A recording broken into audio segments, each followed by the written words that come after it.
रस्सी मिलेगी? कैसी रस्सी? नायलॉन वाली? कोई भी हो, लेकिन मजबूत होनी चाहिए। 50 किलो तक का वजन उठा सके ऐसी कोई। ऐसा क्या उठाना है भाई? लाश को बांधकर ऐसे छत से टांगना है। अरे मजाक कर रहा हूँ भाई, बहुत सारा फर्नीचर है, उसे टेम्पो से बांधना है। अब फिर तो ये नायलॉन वाली सही रहेगी। 10 मीटर।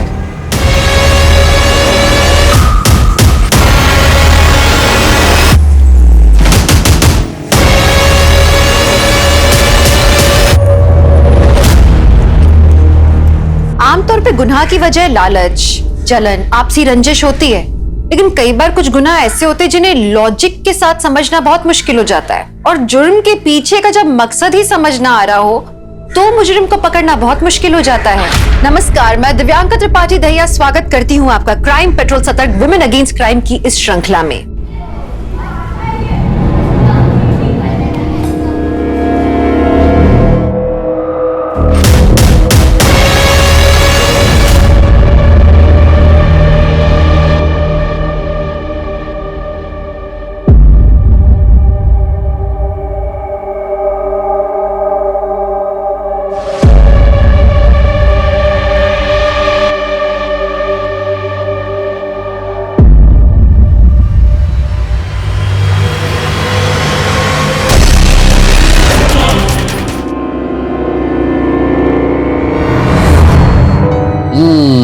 थोड़ा सा फीवर है, चला जाएगा। चलो बेटा मैं चलता हूँ। पापा प्लीज थोड़ी देर रुकिए ना। बेटा तुम्हें पता है ना, तुम्हारी मम्मी आ जाएगी तो मुझे देख के गुस्सा हो जाएगी। कितनी गुस्सैल है ना। क्या कर रहे हो तुम यहाँ पे?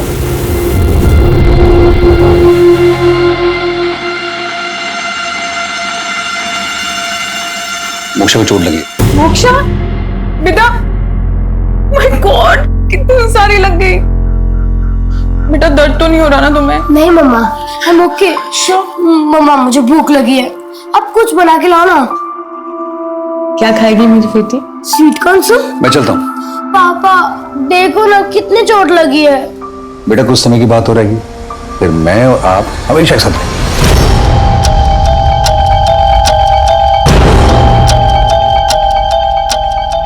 दो मिनट बाहर आना, तुमसे कुछ बात करनी है।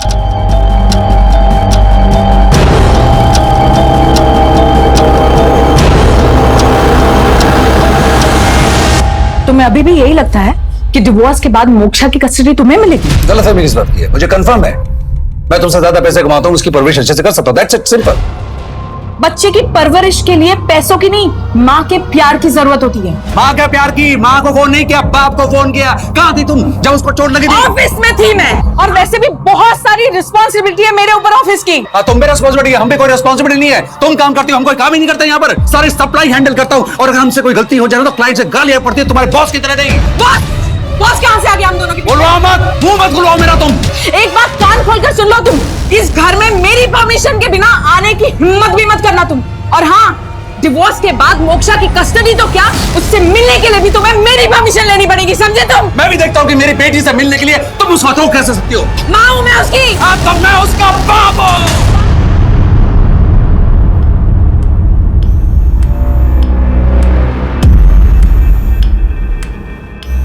मोक्षा, मोक्षा, मम्मा आ गई बेटा।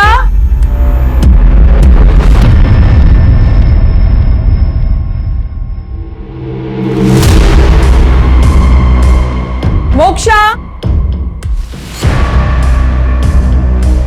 मोक्षा, मोक्षा कहाँ चली गई है? बिना बताए कहाँ कहाँ चली जाती है। इसकी फ्रेंड को फोन लगाती हूँ।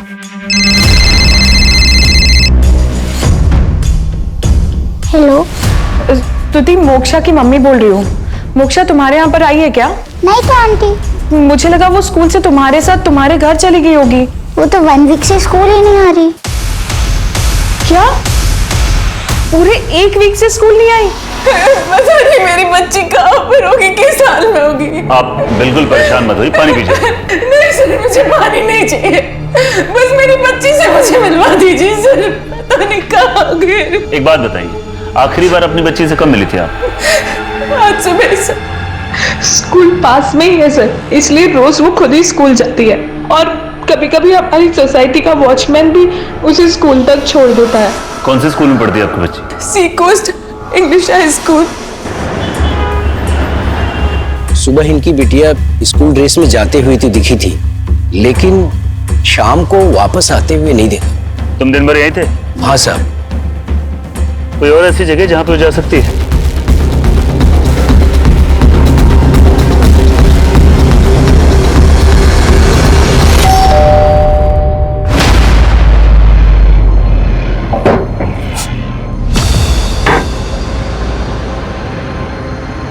क्या हुआ सर? सर क्या हुआ? फोन क्यों नहीं उठा रहे तुम मेरा? सो रहा था, नहीं पता लगा, पर हुआ क्या है? मोक्षा का? सर मोक्षा अंदर नहीं। अरे लेकिन हुआ क्या है? मोक्षा को कुछ पता नहीं चल रहा अमन, वो कहाँ गई है? यहाँ आई थी क्या तुमसे मिलने? तुम एक बच्चे को संभाल के भी नहीं रख सकती हो। एक नंबर की गैर जिम्मेदार औरत हो तुम। एक मिनट शांत रहिए आप लोग। उसकी कोई ऐसी दोस्त जिसके पास जा सकती है वो? हाँ सर, उसकी एक स्कूल फ्रेंड है स्तुति। उसका एड्रेस? मेरी मोक्षा से कल ही बात हुई थी। मुझे ये नहीं पता था कि वो क्लासेस बंद कर रही है। उसने तो मुझे ये कहा था कि उसकी तबीयत खराब है, इसलिए वो नहीं आ रही। क्या मोक्षा पहले भी ऐसे क्लास बंक करती? वो सर कभी नहीं। मोक्षा मेरी बेस्ट फ्रेंड है, वो स्टडीज को लेकर बहुत सीरियस है। कोई ऐसा लड़का या कोई ऐसा दोस्त जिससे वो मिलती हो अक्सर? नो सर, कभी नहीं। हम रोज बात करते हैं। अगर ऐसा कुछ होता तो वो मुझे जरूर बताती। कल तुम्हारी क्या बात हुई थी मोक्षा से? अरे तेरी तबीयत ठीक नहीं थी तो तुम मुझे पहले फोन क्यों नहीं किया? चल बता, अब कैसी है तेरी तबीयत? ठीक है, अभी नेक्स्ट मंडे से स्कूल आ जाऊंगी। अच्छा तुम ये बताओ, कौन सी स्ट्रीम लेने का प्लान है तुम्हारा 10th के बाद? मुझे तो आर्ट्स लेना है, पर पेरेंट्स साइंस ही दिलाएंगे। मैं भी साइंस ही लेने वाली हूँ। अच्छा है, हम दोनों एक ही क्लास में रहेंगे। मुझे विश्वास नहीं होता, मोक्षा मुझसे झूठ बोल रही थी। मुझसे पहले कभी कुछ नहीं छिपाती थी। लोग अक्सर अपनी जिंदगी यूं ही बर्बाद कर देते हैं, उसकी कीमत नहीं समझते। इंसान की फितरत ही कुछ ऐसी है। अरे श्योर, मोक्षा की ड्राइंग बुक है? हाँ सर, ये उसी की है। मोक्षा मेरे क्लास के सबसे इंटेलिजेंट बच्चों में से एक है और मेरी फेवरेट स्टूडेंट भी है। कोई परेशान कर रहा था उसे? ऐसा तो कुछ भी नहीं था। हाँ, एक लड़की थी जिसका मोक्षा के साथ झगड़ा होता रहता था। झूठी झूठी झूठी। लेकिन ये कोई बहुत बड़ी बात नहीं थी, स्कूल में तो ये सब होता ही रहता है। और कोई परेशान करता तो उसे याद कीजिए। नहीं सर, और तो कुछ नहीं पता। मोक्षा वैसे तो एक बहुत ही मजबूत मनोस्थिति वाली लड़की थी, लेकिन अगर माँ बाप के रिश्ते में दरार वाली बात तलाक तक आ जाए तो ये बात तो किसी वयस्क के लिए, एक फुल्ली ग्रोन अडल्ट के लिए भी हैंडल करना मुश्किल है। फिर मोक्षा तो एक बच्ची थी, इस स्थिति में वो क्या करे उसे समझ में ही नहीं आ रहा था। फिर इसी बीच में और भी सवाल उठ रहे थे कि मोक्षा अपनी क्लासेस क्यों बंक कर रही थी। ठीक नहीं है, पर ये एक आम बात है टीनेजर्स के लिए अपनी क्लास बंक करना। लेकिन यहाँ ऐसा लग रहा था जैसे बात इससे बड़ी कुछ है। ऐसा लग रहा था जैसे मोक्षा के गायब होने के पीछे कोई बहुत बड़ा राज है। मोक्षा ऐसे अचानक कहाँ जा सकती थी? ऐसे कई सवाल थे जो न सिर्फ मोक्षा के माँ बाप के सामने बल्कि पुलिस के लिए भी उलझन बने हुए थे। सर मोक्षा की माँ ने 3 महीने पहले ही डिवोर्स फाइल किया था और मोक्षा के पिता यानी कि अमन वर्मा, उन्हें दारू की लत थी और इसी वजह से उन दोनों में डिवोर्स हो रहा था। सर दोनों माँ बाप मोक्षा की कस्टडी को लेकर भी केस लड़ रहे थे। मोहल्ले वालों को कुछ पता चला? सर सभी का यही कहना है कि मोक्षा एक बहुत ही प्यारी बच्ची है। इनफैक्ट मोहल्ले के बाहर जो दुकान वाले हैं उन्होंने उस दिन मोक्षा को बैग लेकर वहां से जाते हुए तो देखा, पर वापस आते हुए नहीं देखा। वापस नहीं मतलब कहाँ गई होगी? कहीं किडनैप तो नहीं? मुझे नहीं लगता सर ये पूरा रेसिडेंशियल एरिया है। अगर मोक्षा वहां से किडनैप हुई होती तो किसी ना किसी ने तो उसे जरूर देखा होता। मतलब जो कुछ भी हुआ है घर से थोड़ी दूर हुआ है और मोक्षा इस वक्त जहां कहीं भी है वो अपनी मर्जी से, लेकिन कहाँ? उसे गायब हुए 30 घंटे से ज्यादा हो गए और ये अच्छी बात नहीं है। तो काम करो, railway station, bus stand, taxi stand, rickshaw stand, हर जगह पता करो, हर जगह पूछताछ करो और पता करो कि जिस वक्त मोक्षा गायब हुई उसका पिता अमन वर्मा कहाँ था। पारुल यार, एक बार फिर सोच ले, कहीं लेने के देने ना पड़ जाए। तू कितना डरती है यार। अरे यार, अगर पकड़े गए तो वाट लग जाएगी। लाइफ में रिस्क है तभी तो मजा है ना। वैसे तुझे पता है ना कि मैं कॉलेज नहीं आ रही। अगर कोई पूछेगा तो मेरी तबीयत खराब है, इसीलिए सबको यही बोलना। Okay bye.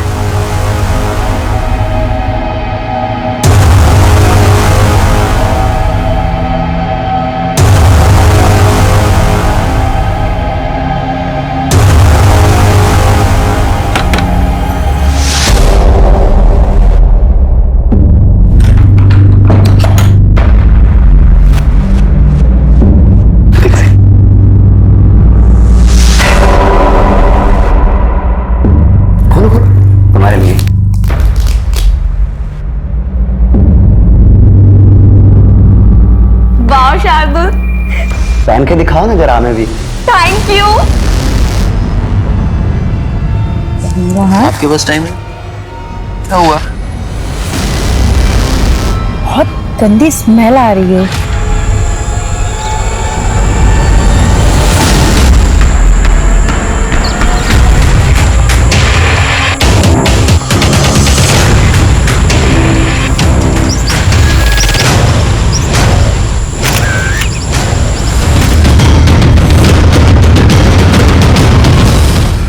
बॉडी देखकर मर्डर नहीं, सुसाइड लगता है सर।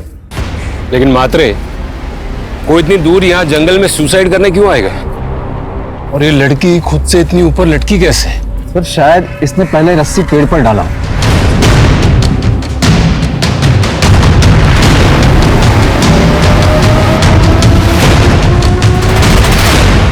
ये तो किसी गाड़ी के टायर के निशान लग रहे हैं। इसी सुनसान जगह पर कोई गाड़ी में क्यों आएगा? मात्रे, इसके भी फोटो खिंचो और वो बॉडी को पोस्टमार्टम के लिए भेजो और पता करो कि इस उम्र की किसी लड़की की कहीं मिसिंग कंप्लेंट दर्ज हुई है या नहीं।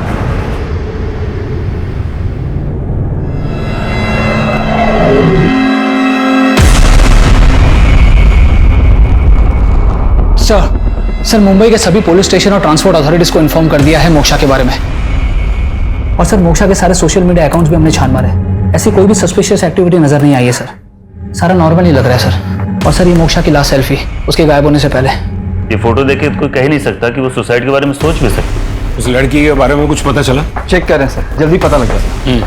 और पोस्टमार्टम रिपोर्ट? सर पोस्टमार्टम में मरने का कारण फांसी से दम घुटना बताया जा रहा है। स्ट्रगल के कोई निशान नहीं है, सिर्फ एक छोटा सा कट है बाएं पांव। सर सारे एविडेंस सुसाइड की तरफ इशारा कर रहे हैं। सर 2 दिन पहले से लेकर पिछले 1 महीने तक जितनी भी लड़कियां गायब हुई, उनमें से सिर्फ एक का फेस विक्टिम के फेस से मैच कर रहा है।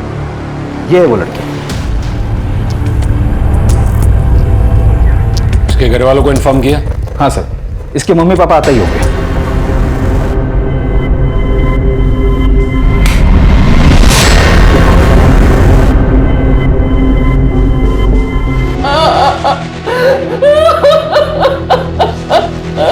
देखिए आप शांत हो जाइए। मैं समझता हूं कि ये वक्त सही नहीं है, लेकिन हमारे लिए जानना बहुत जरूरी है। जिस दिन रिद्धि गायब हुई थी उस दिन एग्जैक्टली क्या हुआ था? कहाँ जा रही है? बाहर जा रही हूँ। बाहर कहाँ? माँ बाहर मतलब बाहर होता है, आ जाऊंगी। कैसी लड़की है, सीधे मुंह कभी जवाब ही नहीं देती। मुझे लगा कि वो अपनी दोस्त सोनल के यहाँ होंगी। जब मैंने सोनल से पूछा तो उसने मना किया। उसने कहा कि वो उसके यहाँ नहीं आई थी। क्या रिद्धि किसी बात से परेशान थी? पढ़ाई का या फिर किसी और बात का स्ट्रेस? नहीं सर, अभी अभी उसने अपने क्लास में टॉप किया था। देखिए पोस्टमार्टम रिपोर्ट के मुताबिक रिद्धि ने खुद से फांसी लगाई थी। गलत लिखा है, चाहे कुछ भी हो जाए हमारी बेटी रिद्धि सुसाइड कभी नहीं कर सकती है सर। हाँ सर, हमारी रिद्धि सुसाइड कर ही नहीं सकती। लेकिन रिद्धि की लाइफ में ऐसा भी कुछ हो सकता है ना जिसके बारे में आपको पता ना हो, जिसकी वजह से रिद्धि को सुसाइड करना पड़ा। सब समझ रहा है मेरे को साहब, आप मर्डर के केस को सुसाइड का केस बताकर केस को दबाने की कोशिश कर रहे हैं। राजीव जी अब जरा शांत हो जाइए। शांत तो मैं तभी होऊंगा जब मेरी बेटी के कातिल को आप लोग ढूंढ लेंगे। देखिए हमारी तरफ से हम पूरी कोशिश कर रहे हैं सच्चाई का पता लगाने की। एक काम कीजिए, आप रिद्धि का मोबाइल हमें दे दीजिए और बाकी रिद्धि की बॉडी को आप ले जा सकते।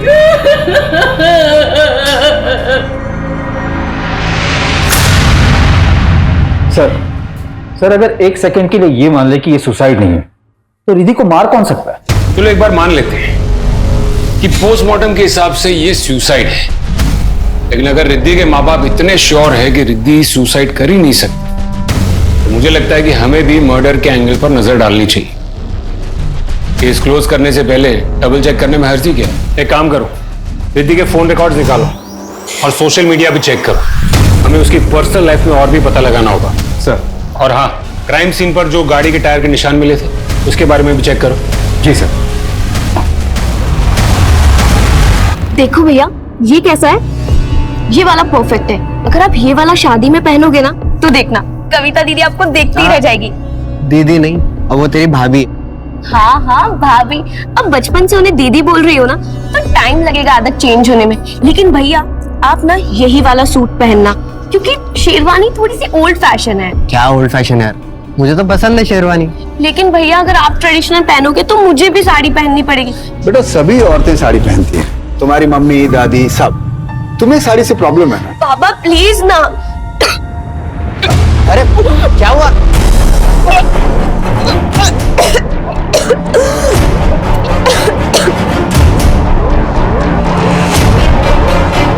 अरे कुछ नहीं बेटा, ये सब बाहर का नाप शनाप खाने का नतीजा है। अब बाहर का खाएगी तो उल्टियां करेगी ना।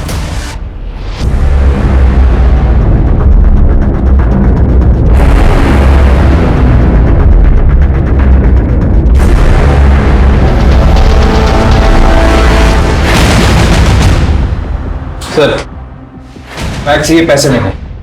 इतने सारे पैसे? ये बैग किसका है? ये रिद्धि का बैग है। तो करीब करीब 50-60 हजार रुपए लग रहे हैं। इतने पैसे आपकी बेटी के पास कैसे है? सर वो सर छोटी मोटी नौकरी करती थी, शायद उसी में से बचाया होगा। कैसी छोटी मोटी नौकरी? वो तो नहीं पता। आपकी 15 साल की बच्ची नौकरी कर रही है, वो क्या नौकरी करती है आपको पता नहीं? उसके पास इतने सारे पैसे कहां से आए ये आपने कभी उससे पूछने की कोशिश भी नहीं की? सर रिद्धि के सोशल मीडिया को देखकर ऐसा नहीं लगता कि वो सुसाइड कर सकती है। उसके फोन का आखिरी लोकेशन RI ट्रेस हुआ था जहां से हमें उसकी लाश मिली थी। लेकिन सर एक बात है, रिद्धि 1 महीने पहले से किसी गौरव दुबे से देर रात तक बातें करती थी। उसका फोन बंद आ रहा है और एड्रेस भी फेक है। ये गौरव दुबे कौन होगा?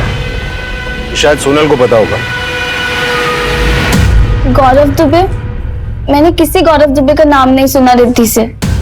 और रिद्धि सुसाइड करेगी? ऐसा हो ही नहीं सकता।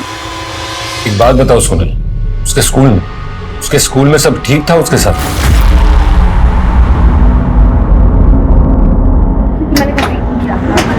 ए अखिल, तुझे याद है हमारी बायोलॉजी की बुक्स में बॉयज की प्यूबर्टी के क्या सिम्टम्स थे? नहीं याद है? अबे आवाज बदल जाती है, दाढ़ी भी आ जाती है और मुंह से भी आ जाती है, बिल्कुल रिद्धि की तरह। और उस दिन के बाद से सब रिद्धि को मुच्छड़ बोलने लगे। उसे लगा अगर वो रिएक्ट ही ना करे तो वो लोग ये सब बंद कर देंगे, लेकिन ऐसा नहीं हुआ। और उस दिन तो अखिल और निखिल ने हद ही पार कर दी।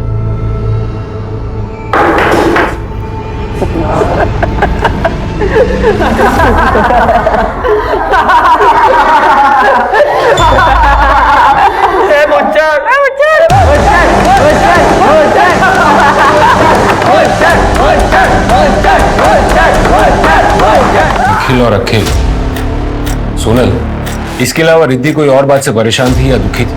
उसकी जॉब को लेकर कुछ? जॉब? उसके माँ बाप ने बताया कि वो कोई छोटी मोटी नौकरी करती थी। उसके बैग से काफी कैश भी मिला है। क्या तुम्हें पता है कि वो कहाँ और क्या काम करती थी?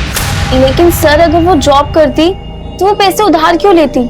सॉरी लेट हो गई। वैसे आज चाय और समोसे की पार्टी मेरी तरफ से। क्या बात है, आज बड़ी खुश लग रही है। हाँ तो तुझे पता है मुझे इंग्लिश स्पीकिंग क्लास में एडमिशन मिल गया है। लेकिन उसकी फीस और बुक्स तो बहुत महंगी थी। बाबा मान गए तेरे? बाबा के पास इतने पैसे ही कहाँ, खाने के तो पैसे हैं नहीं उनके पास। मैंने अपने से मैनेज कर लिया। अपने से मैनेज कर लिया? कैसे? मैंने जग्गू भाई से 20,000 ले लिए। जग्गू भाई से? जग्गू? सर जग्गू भाई हमारे एरिया का बहुत बड़ा गुंडा है। मैंने तो सुना है वो कई बार जेल भी जा चुका है। मैंने बोला था रिद्धि को कि जग्गू भाई से दूर रहे। पर सर रिद्धि के बैग से 20,000 से कई ज्यादा रुपए मिले थे। सोनल, रिद्धि ने किसी और से भी उधार लिए थे? पता नहीं सर, मेरे को तो सिर्फ जग्गू भाई का ही पता है। क्यों दिए थे पैसे उसको? साहब बच्ची को पैसे की जरूरत थी, अपन तो सिर्फ मदद की है उसके साथ। तेरे जैसे लोगों को बहुत अच्छे से जानता हूं मैं, तू ऐसे किसी की मदद नहीं करता। देख बे जग्गू, तुझे हवालात में बिठाकर तेरी खातिरदारी करने के लिए एक लंबी लिस्ट है केसेस की मेरे पास। फिलहाल प्यार मोहब्बत में मुंह खोल दे, वरना और भी तरीके हैं। चल बता, रिद्धि के साथ क्या बात हुई थी तेरी? मैं बता दो साहब। 20,000 बड़ी रकम है, तू चुकाएगी कैसे? बस एक बार इंग्लिश स्पीकिंग का कोर्स हो जाए, फिर मुझे जॉब मिल जाएगी। अभी तो तू 18 साल की भी नहीं हुई है। नौकरी तो तुझे लगने से लगी। 300% ब्याज लगेगा साल का। वो हिसाब से जब तक तू 18 साल की होगी 2 लाख देना पड़ेगा तेरे को। 2 लाख? हाँ। लेकिन इतने पैसे मेरे पास कहाँ से आएंगे? तो फिर तू तेरा कोई दूसरा रास्ता देख ले। पीछे मुड़ के देख।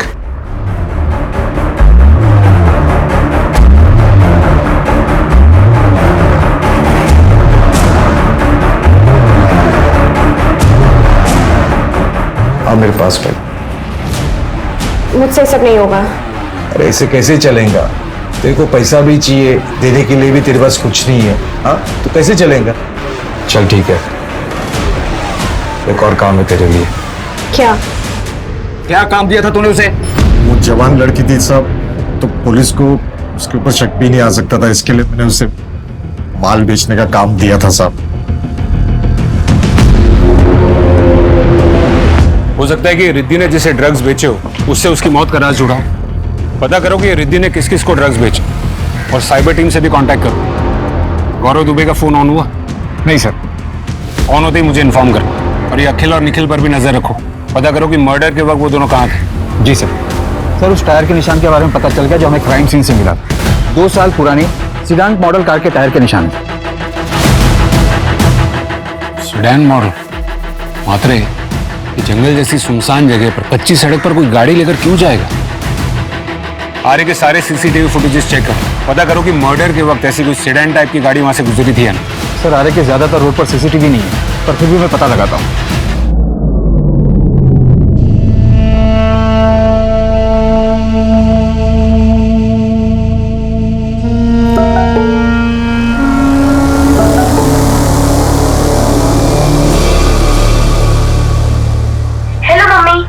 सॉरी, मैं आपको बिना बताए चली आई।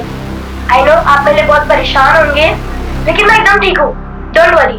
शाम 7 बजे बॉम्बे व्यू रेस्टोरेंट में मिलते हैं। मैं आपकी वही वेट करूंगी। प्लीज आ जाना।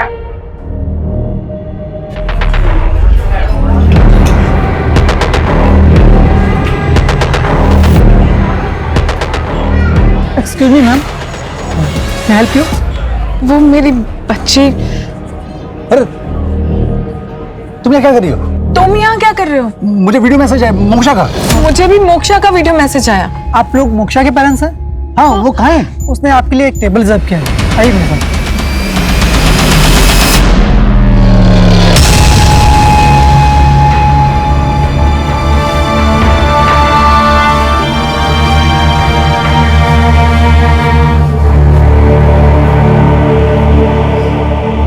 मोक्षा ने टेबल आप लोगों के लिए बुक किया था। पर मोक्षा है कहाँ? मैम वो आपके लिए ये एनवेलप छोड़ रही है।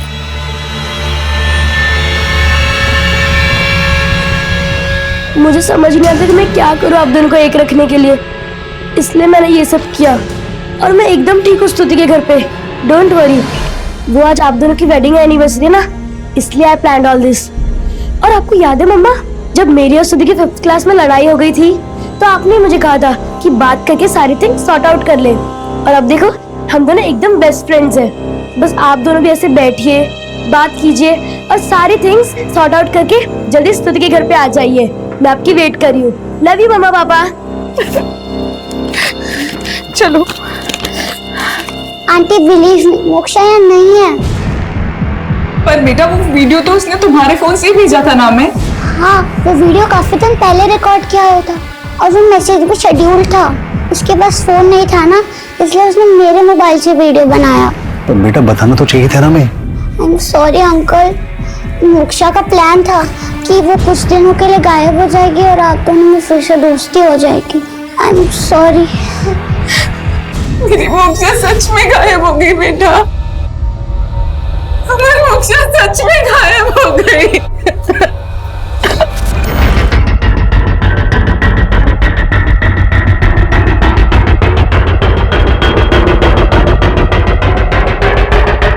मात्रे फॉरेंसिक डिपार्टमेंट को बुलाओ और इन पैरों के निशान के फोटो खिंचवाओ। जी सर। और आजू बाजू चेक करो और कोई एविडेंस मिलता है क्या। मात्रे सभी पुलिस स्टेशन में पता करो कि इस एज की लड़की की कोई मिसिंग कंप्लेंट दर्ज हुई है या नहीं।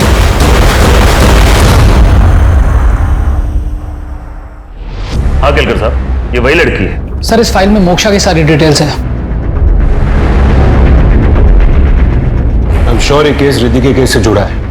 दोनों केसेस में काफी सिमिलैरिटीज है। एक काम कीजिए पाटिल जी, ये केस आप हमें ऑफिशियली हैंड ओवर कर दीजिए। Will take it direct from here. Okay, Moksha की फैमिली को इन्फॉर्म कर दो। सर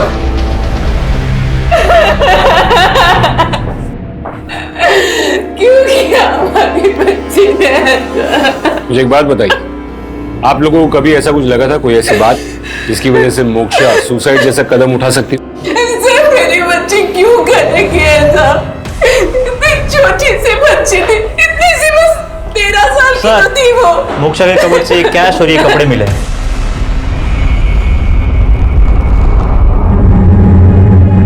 सर ये तो काफी महंगे हैं। और ये इतने सारे पैसे क्या ये सब? सर मैंने कभी उसको इतने महंगे कपड़े नहीं दिला और ना ही कभी इतना कैश दिया सर। क्या हो मिस्टर अमन, आप हमसे कुछ छुपाने की कोशिश कर रहे हैं? सर 30,000 मैंने दिए थे उसको। क्यों? मैं बाप था उसका और तुम मिलने भी नहीं देती थी मुझे उससे। तुम इन पैसों से उसे खरीदना चाहते थे? हाँ भाई। अब क्या फर्क पड़ता है? देखिए, 2 सवाल का जवाब अभी तक नहीं मिला। सबसे पहला सवाल कि मोक्षा को अपने घर से इतनी दूर जाकर सुसाइड करने की क्या जरूरत है? एक बात बताइए, आर्य के आसपास उसका कोई रिश्तेदार या कोई दोस्त रहता है? नहीं। और दूसरा सवाल, अगर वो क्लासेस बंक कर रही थी तो वो जा कहां रही थी? अभी क्या बता सर?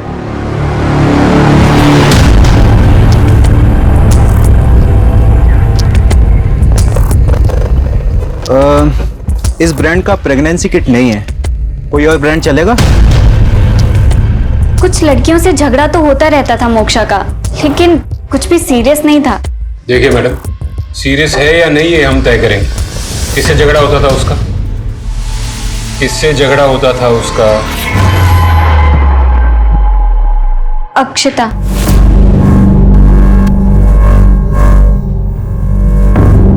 देखो बेटी, डरने की कोई बात नहीं है, ठीक है? तुम सिर्फ मुझे इतना बताओ कि तुम्हारे और मोक्षा के बीच में किस बात को लेकर झगड़ा हुआ था? सर वो बहुत अजीब बिहेव कर रही थी। ये क्या कर रही है? ये मेरी नोटबुक है। तेरी है तो क्या हुआ? मेरे पापा रोज मेरी नोटबुक चेक करते हैं। अगर ये सब देख लेंगे तो गुस्सा करेंगे। छोड़ इसे। अगर दोबारा मेरी नोटबुक को टच किया ना तो मैं मैम से बोल दूंगी। ऐसा लग रहा था कि वो जानबूझकर कर रही हो। और सर एक दिन तो उसने पूनम मैम की चेयर पे च्युइंगम चिपका दी थी। तो आपने बुलाया मोक्षा के पापा को? नहीं सर, ये सब तो मैंने बस उसे डराने के लिए कहा था, क्योंकि उसने मेरी नई साड़ी च्युइंगम से खराब कर दी थी। एंड आई नो कि उस दिन मैंने उसे कुछ ज्यादा ही मार दिया था। लेकिन सर 1-2 दिन में मेरा गुस्सा एकदम शांत हो गया था और सब कुछ पहले जैसा नॉर्मल हो गया था। हो सकता है कि टीचर के डर से वो पूरे वीक स्कूल न गई। स्कूल नहीं गई तो गई कहाँ? सर डेड बॉडी के पास से जो जूते के निशान मिले थे वो 8 नंबर के नॉर्मल पैटर्न के रनिंग शूज हैं, बहुत ही कॉमन है सर। मात्र एक काम करो, रिद्धि की कॉल डिटेल फिर से चेक करो, शायद दोनों केस के कनेक्शन में कुछ मिले। जी सर। एक सीसीटीवी फुटेज मिली।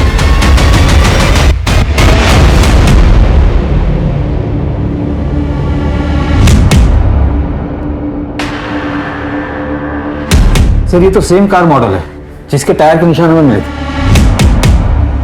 जरा जूम करना। बस इस गाड़ी के नंबर प्लेट से इस आदमी की डिटेल निकलवाओ और उसको उठा के यहां ले आओ। सर ये फॉरेंसिक रिपोर्ट।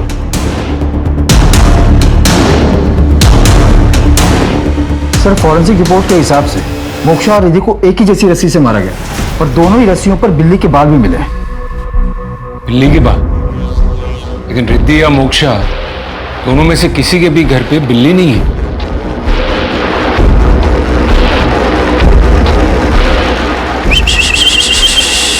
मी।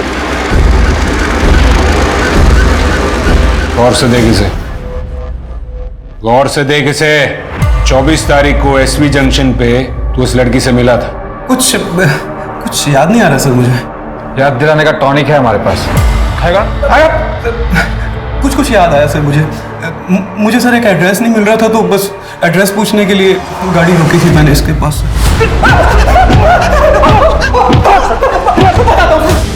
बताता हूँ सर, ड्रग्स लिया था मैंने इससे सर।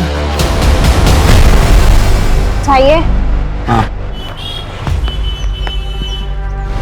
सच बोल रहा हूँ सर, उस दिन के बाद मैं इससे कभी नहीं मिला और ना ही कभी उस दिन से पहले मिला था सर, कसम से सर।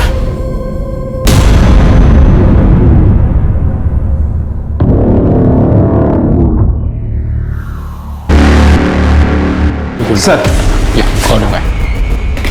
सर आरे के आसपास जितने भी सीसीटीवी हैं हमने उसे चेक किया।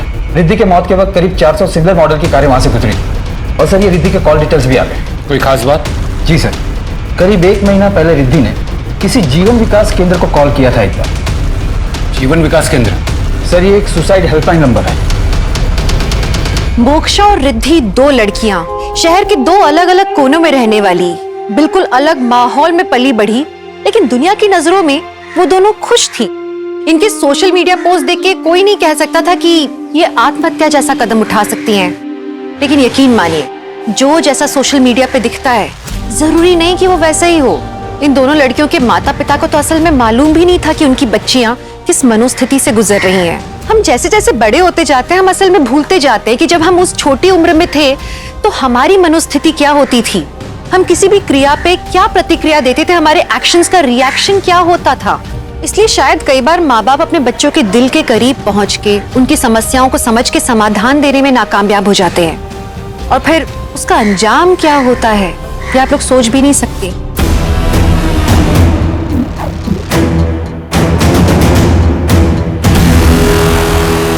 फोन आया होगा सर, लेकिन हम किसी से भी उनका नाम, एड्रेस या पर्सनल इंफॉर्मेशन नहीं मांगते। हम बस उनसे बात करके उनकी समस्या सुनते हैं। हाँ ठीक है, लेकिन आप कोई तो रिकॉर्ड रखते होंगे ना? हाँ, बातचीत की एंट्रीज होती है हमारे पास, पर सॉरी सर, ये बहुत ही पर्सनल बातें होती हैं, हम किसी से भी शेयर नहीं कर सकते। देखिए, हमें एक लड़की की लाश मिली और हम ये तहकीकात कर रहे हैं कि वो वाकई में सुसाइड है या फिर कुछ और। आई कंप्लीटली अंडरस्टैंड सर, लेकिन हम भी क्या कर सकते हैं, लोग हम पर ट्रस्ट करते हैं। हम उनकी पर्सनल बातें इस तरह से किसी से भी डिस्कस नहीं कर सकते। Thank you.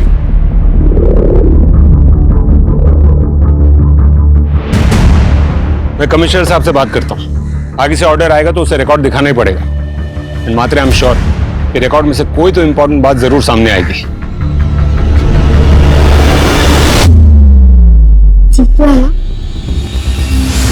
अरे पारुल बेटा, तुम यहाँ क्या कर रही हो? हाय अंकल, वो मैं यहाँ, वो अंकल मेरे कजन को बेबी हुई है ना, तो बस उसी के लिए देखने आई है उनको।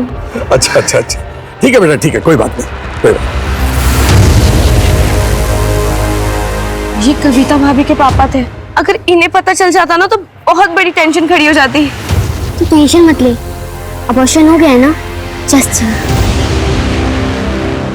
ये कमिश्नर की ऑफिस से ऑर्डर्स है। आपके बॉस से तो बात हुई होगी ना? हमें रिद्धि के साथ की बातचीत की रिकॉर्ड चाहिए।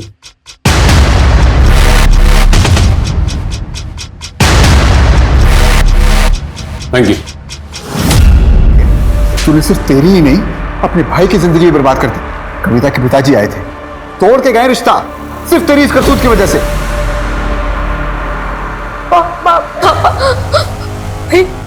भैया आई एम सॉरी भैया, बचपन का प्यार थी उनका। भैया आई एम सॉरी। ठीक है सर, उस दिन वहां से 10 कार निकली थी। लोग शॉर्टकट के लिए वो रोड यूज करते हैं। कि दुनिया प्यार मोहब्बत से नहीं पैसों से चलती है। स्कूल में भी तो अमीर बच्चे अलग, गरीब बच्चे अलग ही थे। मेरी गरीबी का मजाक उड़ाते थे वो लोग। ये अखिल और निखिल का पता लगाओ। जी सर। सर हमने कुछ नहीं किया सर। झूठ बोलना बंद कर। आखिरी बार पूछ रहा हूँ, क्या किया रिद्धि के साथ? सर बच्चे आराम से। बच्चे हो या कोई भी, खून करने के बाद गुनाहगार है सिर्फ ये। कार से पीछा कर रहा था तो उसका पीछा कर रहे थे या नहीं? हाँ सर, उसके खून से हम दोनों को कोई लेना देना नहीं है। हम दोनों तो सिर्फ उसको डरा रहे थे।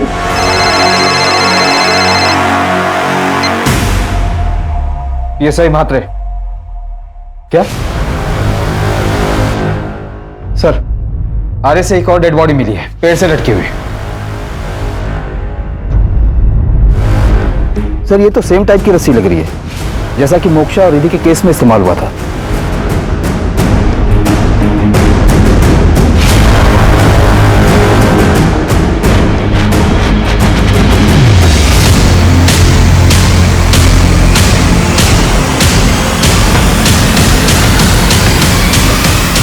आपने जूतों के निशान देखे? ये तो बिल्कुल वैसे ही जूतों के निशान है जो मोक्षा की बॉडी के पास मिले थे। जी सर, बिल्कुल वैसे ही है। सर, विशाल के घर वालों से बात हुई, कल ही उसकी शादी टूटी थी और पोस्टमार्टम रिपोर्ट के मुताबिक ये भी एक सुसाइड ही है सर। मात्रे, अब तक सिर्फ शक था, लेकिन अब पूरा यकीन है कि ये मर्डर ही, वरना एक ही तरीके की रस्सी से कोई घर से इतनी दूर जाकर सुसाइड क्यों करेगा? ऊपर से दोनों रस्सी पर बिल्ली के बाल, 3 में से 2 लोकेशन पर सेम फुटप्रिंट्स, इन सब में कनेक्शन है।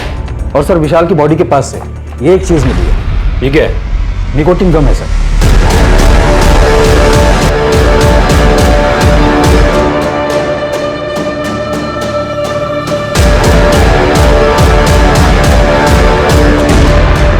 विशाल की कॉल रिकॉर्ड्स चेक किए? हाँ सर, उसने भी जीवन विकास केंद्र पर कॉल किया था।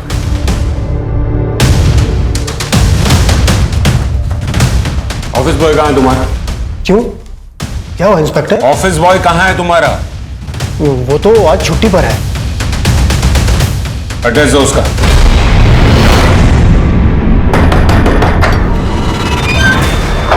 जी सर। चल बेटा, तेरा टाइम आ गया। साहब, हमने क्या किया है? लोग तेरे से मदद मांगने आते हैं और तुम खून कर रहा है। नहीं साहब, हमने ऐसा कुछ भी नहीं किया है। तू जो च्युइंगम चबाता ना, वो एक डेड बॉडी के पास मिली, समझा? साहब, वो हमारी च्युइंगम नहीं है साहब, वो दरअसल हमने चुराई थी। वो विक्रम सेठ की च्युइंगम है। वो हम बेगम को खाना देने जाते हैं ना, वहीं हमें मिली थी, तो हमें महंगी लगी, हमने उठा ली। बेगम? कौन बेगम? सब विक्रम साहब की बिल्ली है, हम रोज से रोज खाना देने जाते हैं। सर, विक्रम का फोन बंद आ रहा है, उसे लग गया होगा कि वो पकड़ा जाएगा, इसलिए कहीं भाग न गया हो। सर, गौरव का फोन ऑन हुआ है। ट्रेस करो उसे। जी सर।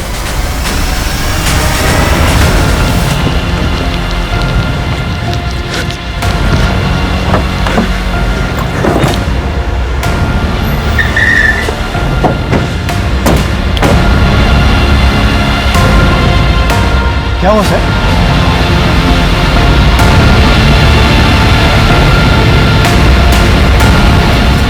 कहाँ भाग रहे थे?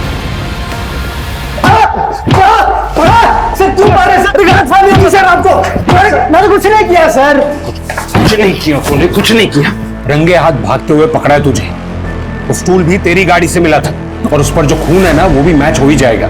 इसलिए अब झूठ बोलने का कोई फायदा नहीं, क्योंकि तूने खुद हमें एविडेंस तक पहुंचाया है। हाँ सर, मारा है मैंने, सबको मैंने ही मारा है। वो तो ही मरने के लिए आया था, तो मरना था। किसी के पेरेंट्स अलग हो रहे थे, तो मरना था। किसी की शादी टूट रही थी, इसलिए मरना चाहता था। भगवान ने इतनी खूबसूरत जिंदगी दी है, हैं? लेकिन नहीं, ये लोग थे कि इनको तो मरना था। कैसे मारा तूने उनको? कैसे मारा? वो लोग हेल्पलाइन पे कॉल करते थे, तो मैं उनका नंबर नोट कर लेता था, फिर अपने पर्सनल नंबर से उनसे बात किया करता था। लेकिन मोक्षा के पास तो फोन था ही नहीं, फिर वो तुझसे कैसे बात करती थी? वो अपना स्कूल बंक करके मुझे पीसीओ से कॉल किया करती थी। मेरी मोक्षा से कल ही बात हुई थी, उसने तो मुझे ये कहा था कि उसकी तबीयत खराब है, इसलिए वो नहीं आ रही। पहले मैं उनसे बात करके उनका विश्वास जीतता था। भगवान का नौकर हूँ सर, मैं उन्हीं के लिए काम करता हूँ। भगवान का नौकर है, उनके लिए काम करता है, तो बाकी की पूरी जिंदगी इसी हवालात में काटना, उसी भगवान का नाम लेते हुए। विक्रम आम खूनियों की तरह नहीं था। आमतौर पे किसी की हत्या करने के पीछे कोई ना कोई स्वार्थ होता है, लेकिन विक्रम दरअसल वो दिमागी तौर से असंतुलित था। बहुत पूछताछ के बाद विक्रम ने कबूल किया कि उसने पिछले कुछ सालों में 6 मर्डर्स किए थे। इस केस की खास बात यह है कि जिनका भी खून हुआ वो अंदर से टूटे हुए थे, कमजोर थे, और वो मदद मांगने के लिए विक्रम के पास पहुंचे थे, और विक्रम ने इस मौके का फायदा उठाया। विक्रम जैसे खूनी हमारे इर्द गिर्द कहीं भी हो सकते हैं। अगर रिद्धि, मोक्षा और विशाल के परिवारों ने वक्त रहते जुर्म की दस्तक को पहचाना होता, तो शायद इन लोगों के साथ ऐसा नहीं होता। कुछ खा लो पहले, आ जाओ। अनिल, क्या हुआ? क्या खाओगी तुम? बैठो बैठो, क्या खाओगे? अनिल, कुछ खाना नहीं है, हमें भूख नहीं है। अरे पकौड़ी खाने के लिए भूख की जरूरत नहीं होती। तीखी भैया, एक प्लेट तीखी पकौड़ी। जी भैया जी। अनिल, हम यहाँ पे तुमसे बात करने के लिए आए थे। पकौड़ी आ गई। पकौड़ी खाते खाते भी तो बात कर सकते हैं, और खाने के बाद एक प्लेट मम्मी के लिए भी ले आना, खुश हो जाएंगे। वो काला खट्टा, एक काला खट्टा बनाना भैया। अनिल,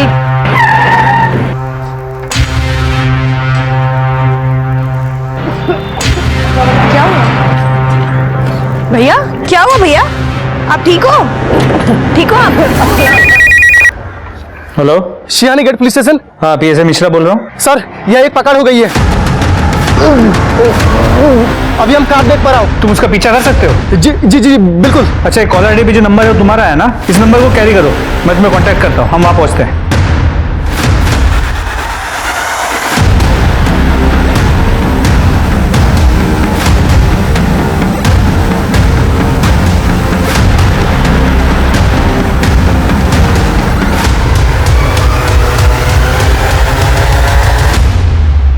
ओ तेरी साहब, वो गाड़ी अचानक मेरे सामने से गायब हो गई। ठीक है, तुम अपनी लोकेशन भेजो और वहीं रुको, हम वहाँ आते हैं। साहब, किस तरफ गई गाड़ी? सर, हम वो गाड़ी का पीछे कर रहे थे, अचानक एक टेम्पो आई और मेरी आंखों के सामने से छूमंतर हो गई। साहब, कौन सी गाड़ी थी? सर, ग्रे कलर की वैन। सभी टोल नाकों को अलर्ट कर दो, जो भी ग्रे कलर की वैन दिखती है उसे अच्छे से सर्च करना। गाड़ी शायद हाईवे की तरफ गई है। ठीक है, मुझे अपडेट्स देते रहना। वो लड़का कहाँ है? किसी ने एम्बुलेंस को फोन किया? नहीं साहब। एम्बुलेंस को फोन करो। सर, वो लड़की को जानते हो जिसे ले गए? नहीं साहब, नहीं जानता हूँ। नमस्कार, मैं दिव्यांका त्रिपाठी दहिया क्राइम पेट्रोल सतर्क विमेन अगेंस्ट क्राइम की श्रृंखला में आपका स्वागत करती हूँ। अब आप लोग कहेंगे कि लो, एक और किडनैपिंग केस, फिर वही कहानी। पर आपको मालूम है, समस्या की जड़ भी तो यही है। एक जघन्य अपराध को एक आम सी बात समझ लेना, यही अपराधियों को बढ़ावा देता है। आप जानते हैं, अपराध महज किडनैपिंग, रेप और मर्डर के मामले नहीं है। ये एक आईना है हमारे समाज की जर्जर दशा का। इन अपराधों को जड़ से हटाने के लिए हमें तह तक जाना होगा। इस बारे में बात करना जरूरी है। जिस तरह ठेले वाले ने किडनैपर्स का पीछा करके बहादुरी दिखाई, ऐसे सतर्क नागरिकों की हमारे समाज में बहुत जरूरत है। अब दिन दहाड़े एक लड़की को किडनैप क्यों किया गया? किसने उसे किडनैप किया? उसके साथ वो लड़का कौन था और उसका उस लड़की से रिश्ता क्या था? और उस लड़के को इतनी बेरहमी से क्यों पीटा गया? सवालों के जवाब जानने के लिए हमें इस लड़की के अतीत में झांकना होगा।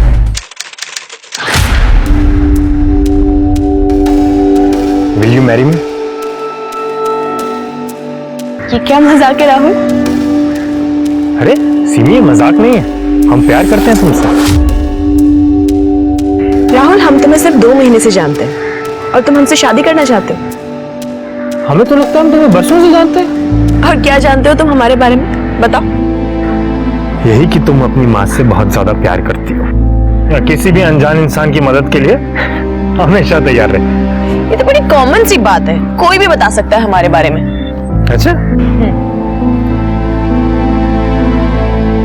तुम्हें डबल रोटी खाना बिल्कुल पसंद नहीं, भूखी रह लोगी पर डबल रोटी नहीं खाओगी। और हम ये भी जानते हैं कि तुम हमसे बहुत प्यार करती हो। राहुल, हमें थोड़ा सा टाइम चाहिए। तो ले लो ना टाइम, कोई प्रॉब्लम नहीं है। कितना टाइम चाहिए बोलो? 1 मिनट, 2 मिनट, 4 मिनट, जितना टाइम चाहिए उतना ले लो। हम तो तुमसे प्यार करते हैं और तुम्ही से शादी करना चाहते हैं। और तुम्हें पता है, तुमसे पहले भी ना कई सारी गर्लफ्रेंड्स थी हमें, पर जो तुम्हारे साथ फीलिंग हमें आती है ना, वो कभी किसी और के साथ। सिमी, आई लव यू सो मच। हम भी तुमसे प्यार करते हैं, पर तुम्हें तो हमारी सिचुएशन पता है ना। पापा ने 7 लाख का कर्जा लिया हुआ है और अब उनके जाने के बाद वो सारा का सारा कर्जा हमारे सर पे है। ऐसे में हम शादी के बारे में नहीं सोच सकते। ठीक, तुम बस एक बार हाँ बोल दो सिमी, बाकी सब हम संभाल लेंगे। नहीं राहुल, हम ऑलरेडी तुमसे 1 लाख रुपए ले चुके हैं और वो लोग 2 लाख की डिमांड और कर रहे हैं। तुम्हें पता है, हमें माँ को घर पे अकेला छोड़ने में डर लगता है। ऐसा लगता है पता नहीं कब कौन घर पे आ जाए। और 1 मिनट। क्यों? हाँ माँ, हम बस घर ही आ रहे हैं। क्या? माँ, थोड़ी सी मोहलत और दे। अरे और कितना मोहलत है? मोहलत ही तो दे रहे।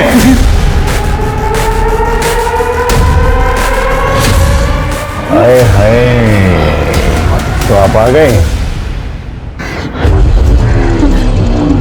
क्या बात है, आज तो एकदम जहर लग रही है। भाई पैसे निकाल। बिल्कुल तरीका किसी से पैसे मांगने का। लौंडे बीच में मत पर, वरना यही फैंडम बना दूंगा। क्यों ना पढ़ू, घर का मामला हमारे। जो बहन लगती है कि ये तेरी है? राहुल राहुल राहुल राहुल राहुल, इन लोगों के मुंह मत लगो, ये बहुत खतरनाक लोग हैं। प्लीज बेटा, तुमसे ज्यादा समझदार तो लौंडिया निकली। अब प्लीज हमें कुछ दिन की मोहलत और दे दीजिए ना, हम लौटा देंगे आपके पैसे सच में। 2 लाख, वरना अगली बार इस घर को खंडर बना दूंगा। और तुझे तो मैं देखता हूँ बाद में।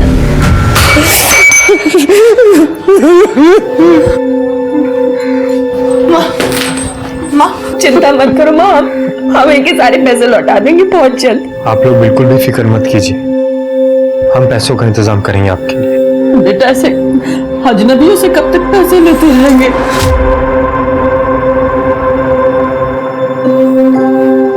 आप हमें अपना दामाद बना लो, फिर हम आपके लिए बिल्कुल भी अजनबी नहीं रहेंगे।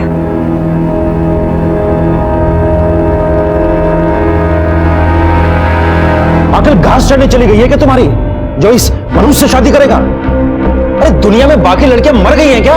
ज्यादा हीरो बनने की जरूरत नहीं है। अरे इससे शादी करके क्या मिलेगा तुझे? कर्जा, दुनिया धमकी। अरे अच्छे खासे दिखते हो, कमाते हो, एक से बढ़कर एक लड़की मिलेगी तुमको। हाँ, पर वो सिमी तो नहीं होगी ना।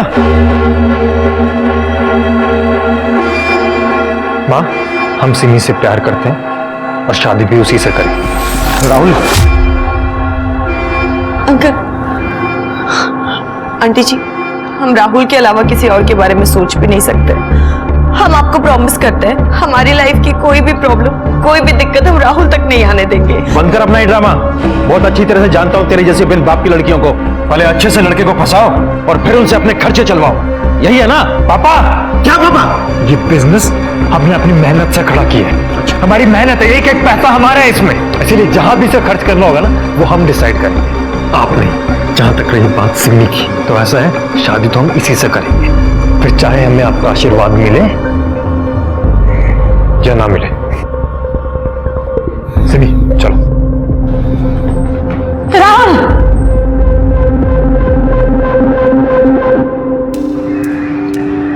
तुम बिल्कुल भी फिक्र मत करो सिमी, हम अपने माँ बाप को समझा लेंगे। यार मैं बहुत नाराज हूं तुम लोगों से। मतलब मैं शहर से कुछ दिन के लिए बाहर क्या गया, तूने प्रपोज कर दिया सिमी को? बता देता मुझे कम से कम यार, अगर मैं सिमी को प्रपोज करने वाला होता तो।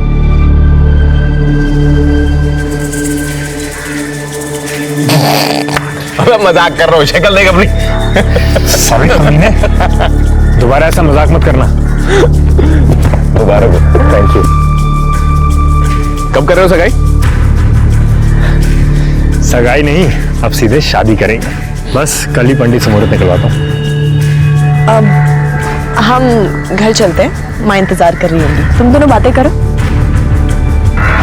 आई लव यू। बाय अनिल।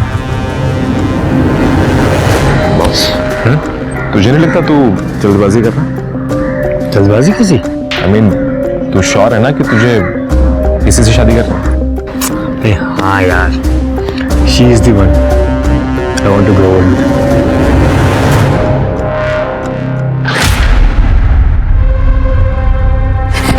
मेरा बच्चा राहुल, अंदर पार्क के लिए। राहुल, राहुल, राहुल,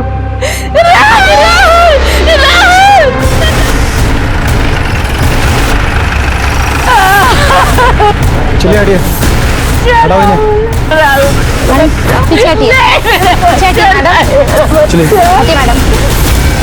ये अक्सर एक लड़की के साथ यहाँ पार्क में आता था। कौन सी लड़की? तुम पहचानते हो उसे? नहीं सर। मेरे बेटे को खा गई मनु। मेरे बेटे में जादू कर रखा था उसने, दिन रात उसके इशारे में नाचता रहता था। वो खा गई सब हमारे बेटे को, उसे पकड़ गया। एक मिनट, ये सिमी ऐसा क्यों करेगी? ताकि सिमी को 3 लाख रुपए वापस ना देने पड़े जो हमारे बेटे ने उसे दिए थे। कब की बात है ये?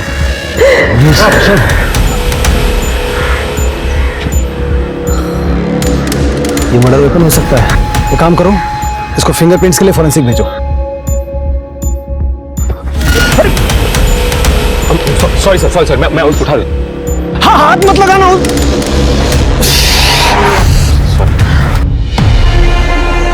अंकल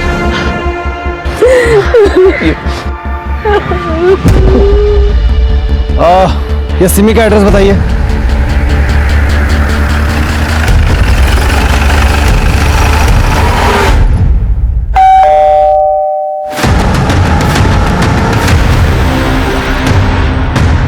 सिमी कहाँ है? कहाँ जा रहे हैं? अरे हुआ क्या? राहुल गुप्ता का मर्डर हो गया है, अरेस्ट करो इन्हें। अरे क्या कह रहे हो? आपको कोई गलतफहमी हुई हो? कोई गलतफहमी नहीं है, मर्डर हुआ। कुछ नहीं किया है।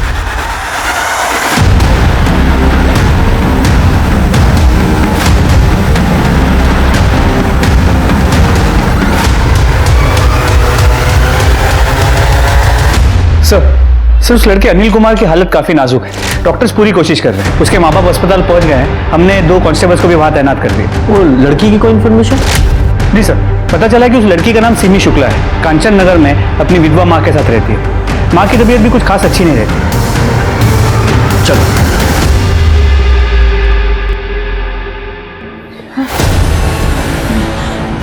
ऐसा नहीं हो सकता। सिमी सावित्री सर, वो सिमी का कुछ पता चला? आप कौन है? सर, हम सावित्री के बड़े भाई महेंद्र त्रिपाठी हैं। यही सेक्टर 5 में रहते हैं। उस लड़के अनिल ने कुछ बताया क्या? अनिल को तो होश नहीं आया और हम सिमी को ढूंढने की पूरी कोशिश कर रहे हैं। आपको किसी पे शक है? हाँ सर, वो संतोष और उसके गुंडे दोस्तों ने ही सब किया होगा। कौन संतोष? सर वो यहाँ पे पैसों की वसूली के लिए आता था। कौन से पैसे? कैसी वसूली? सर मेरे पति ने अपने बिजनेस के लिए मार्केट से 10 लाख रुपए उधार लिए थे। इसमें से 5 लाख रुपए वो वापस भी कर चुके थे, लेकिन उनकी मौत के बाद बाकी के बचे पैसों के लिए उधार देने वालों ने हमें परेशान करना शुरू कर दिया। घर में गुंडे भेजने लगे थे। हमने उनसे थोड़ी मोहलत मांगी और मेरी बेटी ने तो 1 लाख रुपए वापस भी कर दिए थे। इस बीच 2 लाख का ब्याज भी पड़ गया हम पे। फिर वो हमें पैसों के लिए परेशान करने लगे।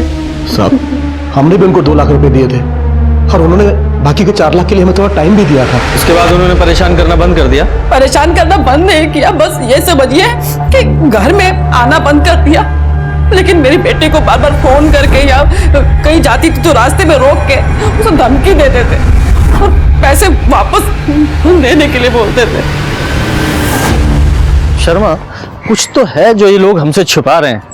एक काम करो, मोहल्ले में इनके बारे में जरा छानबीन करो और साथ ही सिमी की लोकेशन ट्रेस करो। जी सर। और हाँ, ये महेंद्र और सावित्री, इन दोनों के फोन भी ट्रैकिंग पे डालो। हो सकता है ये किडनैपर फिरौती के लिए ना फोन करें। सर, सिमी पार्लर का सारा काम हमसे ही कराती थी। अक्सर जाते थे हम उसके घर पर भी। एक लड़का था जो हाथ धोकर उसके पीछे पड़ा हुआ था। कौन लड़का? रोहित नाम था उसका। तो एक दिन जब हम उसके घर पर थे तब सिमी, सिमी, तुम घर में कैसे घुस आए? आज हम तुम्हारी माँ से तुम्हारा हाथ मांगते ना, ये सब हमेशा के लिए खत्म कर। रोहित तुम ना अपनी ना हद में रहो, समझे? आंटी, अरे कौन है भाई तुम? आंटी, हमें अपना दामाद बना लीजिए। क्या? बहुत अच्छी फैमिली है हमारी। अरे आपकी लड़की को ना हमेशा खुश रखेंगे। आंटी, हम जैसा लड़का आपको ढूंढने पर भी नहीं मिलेगा, बता रहे हैं आपसे। रोहित चलो यहाँ से। अरे आंटी, समझाइए। निकलो यहाँ से। दफा हो जाओ यहाँ से। धक्का दे दिया। दोबारा अपनी शक्ल मत दिखाना। रोहित इस बात पर इतना नाराज हुआ कि उसने सिमी की स्कूटी तक तोड़ने की कोशिश की। धक्का दे, धक्का दे। हमको धक्का दे। तू है कौन? धक्का किसको दे रहा है? जानते किससे बात कर रहा है? अभी तो जा रहे हैं हम, लेकिन तुम सबको देख लेंगे, बता रहे हैं। चल निकल वहां से, चल। सर रोहित किराए पे कमरा लेकर रहता था, लेकिन इस समय वो वहां भी नहीं है। मकान मालिक ने बताया वो मेरठ के लिए निकला था। और सर ये देखिए, ये गाजियाबाद टोल नाके का सीसीटीवी फुटेज, जहाँ पर साफ दिख रहा है कि वो शहर से बाहर जा रहा है। लेकिन सर उसके माँ बाप ने हमें बताया था कि वो वहाँ कभी पहुंचा ही नहीं और ना ही उसका फोन लग रहा है। और सर इस फुटेज से ये भी पता चला है कि जिस गाड़ी से सिमी को अगवा किया गया वो अभी तक शहर के बाहर नहीं गई।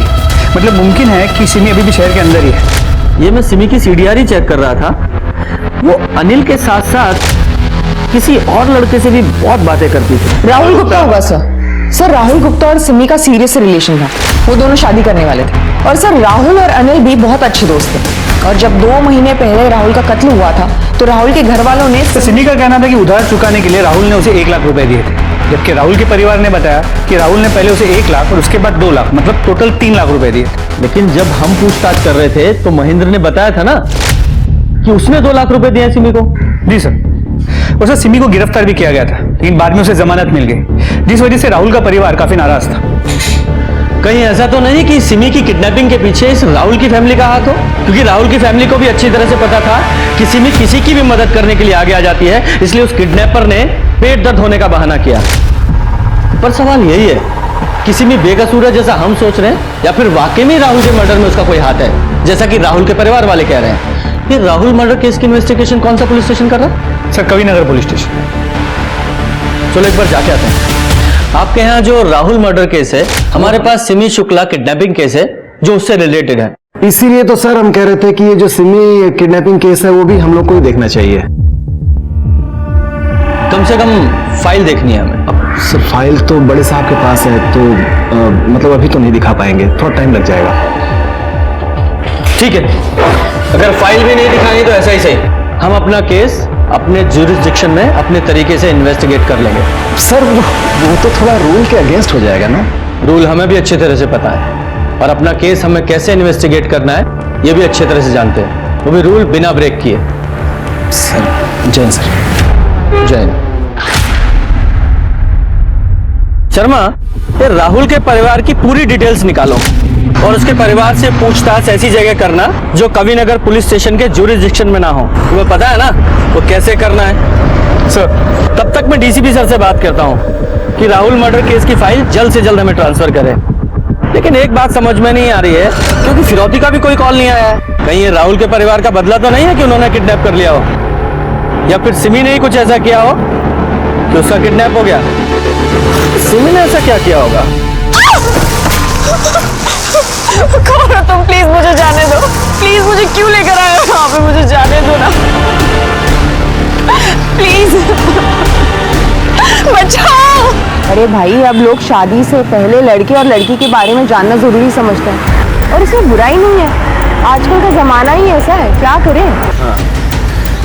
मोंटी, अरे वो तो अच्छा लड़का है, थोड़ा गुस्से वाला है बस। हाँ, उसका एक भाई है ना, राहुल, है ना? हाँ, हमने सुना है उसका मर्डर हुआ था। हाँ, राहुल के मौत के बाद वो काफी टूट गया था बेचारा, और वो तो उसी दिन सिमी को मारने जा रहा था। वो तो अच्छा हुआ कि हम दोनों ने उसे बचा लिया था। अरे मैडम, बहुत भड़का हुआ था वो, क्या बताएं। उस दिन वो जुए में 5000 हार गया था, है ना? हाँ, भड़का हुआ था, लेकिन कौन सी बात पर भड़का था वो? कौन?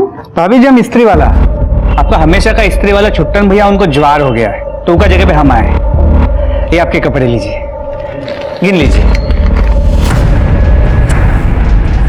अरे रे रे रे रे, इतना छुटका लड़का का तस्वीर पे माला, ये तो बहुत छोटी उम्र में चला गया। क्या हुआ था? कौन है ये? हमारा बेटा राहुल, जिससे प्यार करता था उसी ने इसे मार दिया। पर तुम क्यों पूछ रहे हो सर? अरे वो तो ऐसे दिख गया तो हमने पूछ लिया। अब भाभी जी और कपड़े हैं? देख के शाम को देते हैं। ठीक है, हम कल आते हैं। भाजी कैसा दिया भैया? अरे कैसी सब्जी है ये? एक भी ताजी नहीं। अंदर जाओ, ताजी सब्जी ले आओ। अरे बहन जी, आप भी ताजी सब्जी लीजिए ना। अरे आप तो वही है ना जिसके जवान बेटे का कत्ल हुआ था? माफ कीजिएगा बहन जी, दरअसल हम एक संस्था में काम करते हैं और हम लोगों को इंसाफ दिलाने के लिए पुलिस पर प्रेशर बनाते हैं। यूं चुटकियों में केस सुलझाते हैं हम। और हमने सुना है कि आपके बेटे के कातिल को पकड़ा नहीं अब तक। पकड़ा गया था पर पुलिस ने जमानत पर छोड़ दिया। हमको नहीं लगता कि हमें अब आपकी जरूरत पड़ेगी। अरे ऐसे कैसे? जब इंसाफ नहीं मिलता तो उसे छीनते हैं। वैसे कातिल से आपका मतलब वो कमीनी सिमी है क्या? कोई सबूत है क्या उसके खिलाफ आपके पास? सबूत? हमारे बेटे की सारी मेहनत की कमाई खा गई हो। एक वही तो था हमारे घर में कमाने वाला, और जब उसका इससे मन नहीं भरा तो नागिन हमारे बेटे को ही टस। सर गुप्ता परिवार में अकेला राहुल था जो कमाता था। उसके पहले भी काफी अफेयर्स रह चुके हैं, लेकिन जब से सिमी उसकी जिंदगी में आई थी वो काफी बदल गया था। और दरअसल राहुल और सिमी एक दूसरे को लेकर काफी सीरियस भी थे। और ये 2 लाख रुपए का माजरा क्या है? सर ये बात तो हम प्रमोद को पूछ नहीं पाए, लेकिन महेंद्र का अब भी यही कहना है कि 2 लाख रुपए उसने दिए थे। सर मैं बताती हूँ 2 लाख का माजरा क्या। सर मोंटी के दोस्तों ने हमें बताया कि मोंटी को जुआ खेलना पसंद है। हमने ज्यादा जानकारी इकट्ठा की तो पता चला कि मोंटी सिर्फ जुआ खेलता ही नहीं था, बल्कि उसको उसकी बुरी लत भी थी, और इसी लत की वजह से वो 2 लाख के कर्जे में भी था। और लगभग 2 महीने पहले उसने कर्जा चुका दिया। 2 महीने पहले कर्जा चुका दिया? कहां से? कहीं ये वही 2 लाख रुपए तो नहीं है जो राहुल का परिवार कह रहा था कि राहुल ने सिमी को दिए थे? जरा इस मोंटी से उगलवाते हैं। और ये सिमी की फोन लोकेशंस का क्या हुआ? सर उसके मोबाइल की लास्ट लोकेशन मार्केट की थी, जिसके बाद उसका फोन स्विच ऑफ हो गया।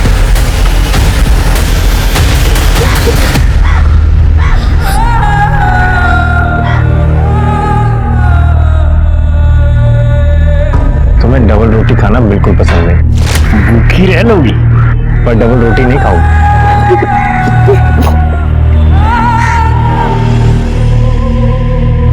डबल रोटी से चिढ़ होने के बाद भी सिम्मी का उसे खाना इस बात को दर्शाता है कि अत्याचारों के बाद भी सिम्मी पूरी तरह से फाइट कर रही थी जीने के लिए। इस बीच पुलिस छोटे से छोटे लीड को फॉलो कर रही थी ताकि वो सिम्मी तक जल्द से जल्द पहुंचे, लेकिन पुलिस को कोई सफलता नहीं मिल पा रही थी। रोहित का कुछ पता नहीं चल रहा था और संतोष जो पैसों की रिकवरी करता था वो भी अंडरग्राउंड था, उसका फोन बंद था। पुलिस को समझ नहीं आ रहा था कि उसने अचानक शुक्ला परिवार को परेशान करना क्यों छोड़ दिया। साथ ही पुलिस को राहुल के परिवार पे भी शक था, इसलिए बहुत ही चालाकी से पुलिस ने मोंटी को पकड़ने के लिए जाल बिछाया। हनुमान मंदिर की तरफ। ठीक है, ये सामने से आता दिखाई देगा। इधर वही है ना? हाँ, इधर टी शर्ट वाले के सामने रोको। अरे कौन है आप लोग और हमने क्या किया? एक्सीडेंट आपकी गलती वजह से हुआ है, हमें कहाँ लेके जा रहे हैं आप? परेशान क्यों हो रहा है तू? बताते हैं। देख गवर्नमेंट सर्वेंट है हम, आईटी डिपार्टमेंट से। अच्छा, तो गवर्नमेंट किडनैपिंग भी कराती है? हाँ, साइड होके हमें जाने का है। शांति से बैठा रहे। मोंटी गुप्ता, तेरी सारी कुंडली है हमारे पास। कहाँ रहता है, क्या करता है, सब कुछ। ऑनलाइन जुआ खेलता है ना तू? पता है ना इलीगल है। ये बता, कुछ महीने पहले 2 लाख रुपए तूने कहां से कमाए? हम आपको क्यों बताए? कौन है आप लोग? हाँ, गाड़ी साइड में लगाए, हमें जाने का है। बता ना। बोल। वो लड़की तुमको बर्बाद कर देगी। पता नहीं ये बात तुम्हें समझ में क्यों नहीं आ रही है? बेटा क्या हो गया है तुमको? तुम बंद करो ये ड्रामा अपना। और तुम समझते?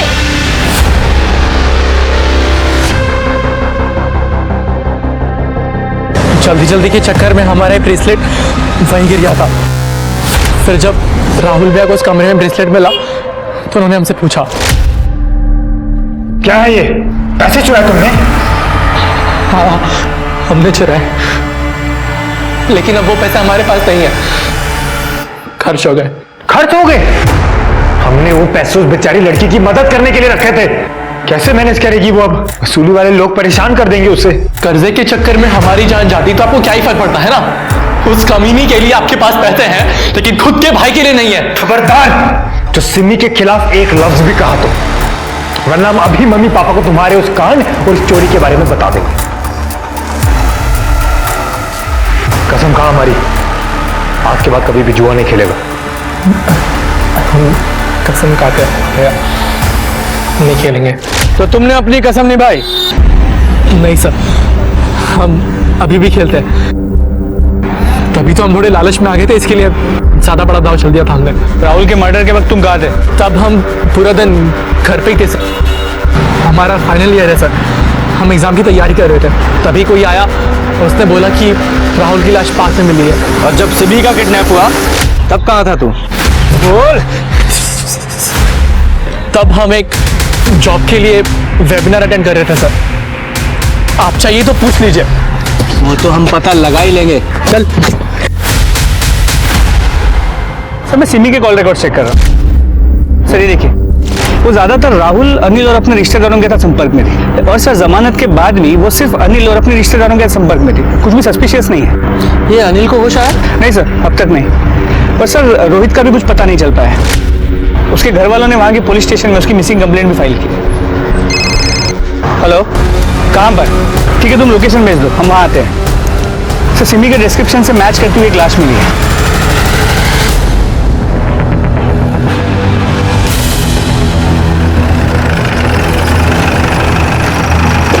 सर यहाँ से एक आदमी गुजर रहा था जब उसने ये देखा और हमें कॉल किया। जरा आसपास चेक करो। सर मैंने बॉडी चेक की है, सिमी का कई बार रेप हुआ है और सर प्राइवेट पार्ट्स में ब्लीडिंग भी है। सर बॉडी पे कई जगहों पर सिगरेट के बर्न के निशान है। सर ये देखिए, हो सकता है सर। बॉडी को पोस्टमार्टम के लिए भेजो। सर इधर आइए।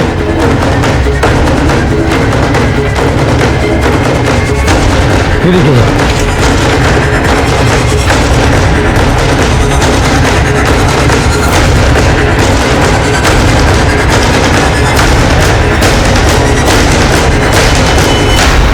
तो जाओ, फॉरेंसिक टीम बुलाओ और यहाँ का सारे सैंपल उठाओ।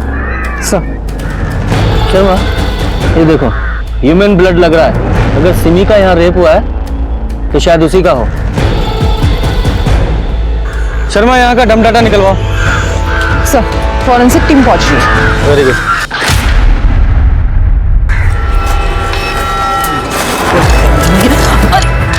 माफ कीजिएगा भाई जी।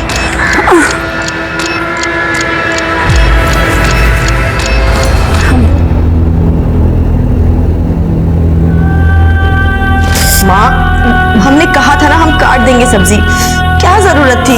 अब देखो। अरे कोई बात नहीं बेटा, सब तो घर में लगा ही रहता है, इसमें कौन सी बड़ी बात है। माँ तुम्हें खरोंच भी आ जाती है ना, हमारी जान निकल जाती है। इधर आओ। मैं प्यार करती है। हाँ?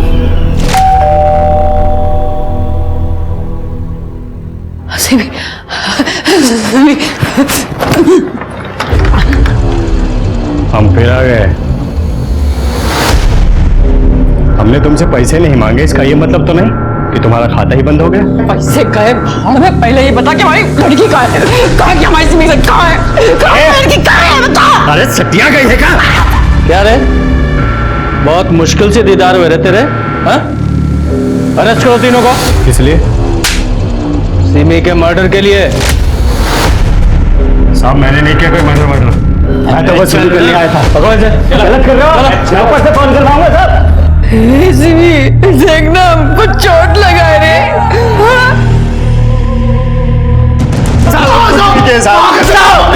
कुछ नहीं किया साहब।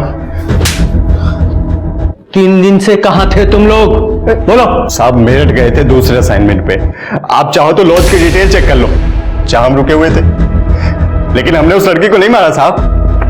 अगर तूने नहीं मारा तो किसी और को मारने की सुपारी दी होगी तूने। बोल। अरे साहब आप खुद सोचो, मरा हुआ आदमी पैसे भी तो नहीं देता है ना। जब तक इनकी कहानी क्रॉस चेक नहीं हो जाती, इन्हें हवालात में ही रखो। साहब हमने कुछ नहीं किया साहब। सर हॉस्पिटल से कॉल आया था, अनिल ठाकुर को होश आ गया है।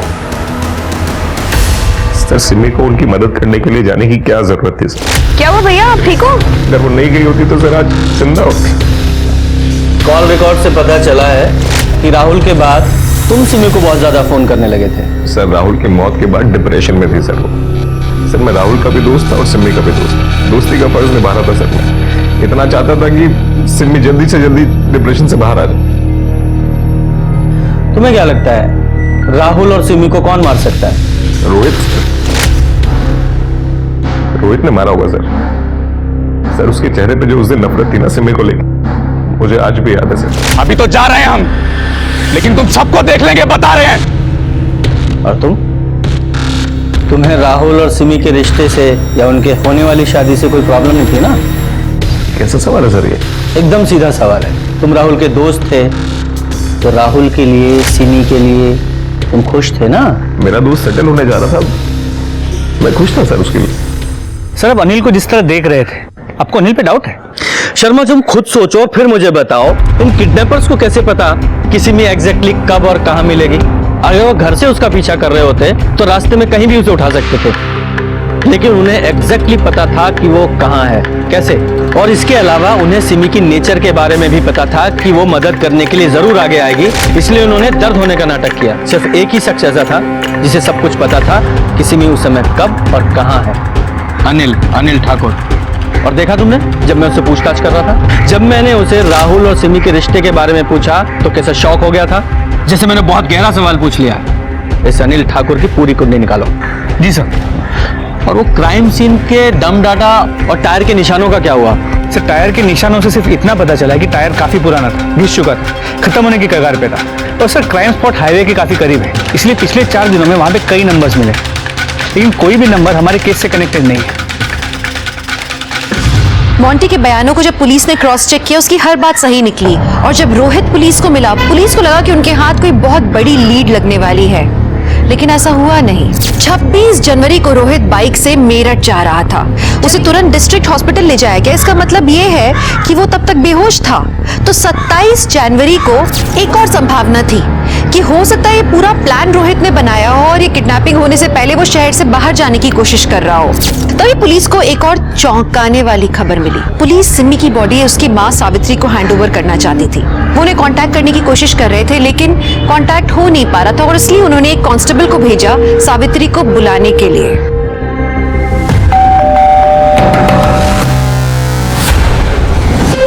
कोई आए घर में?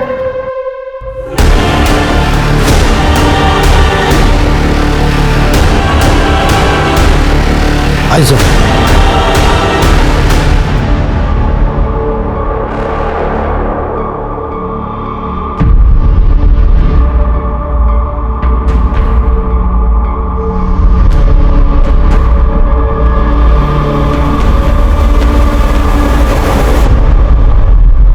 ऐसा लगता है सावित्री सिमी के जाने का दर्द बर्दाश्त नहीं कर पाए, सुसाइड कर लिया। ये मर्डर है। कैसे? गुप्ता इधर आओ, जरा स्टूल इसके नीचे रखो। स्मिता इधर आना, पंखे के ठीक नीचे रखो। स्मिता जरा स्टूल के ऊपर खड़ी हो जाओ।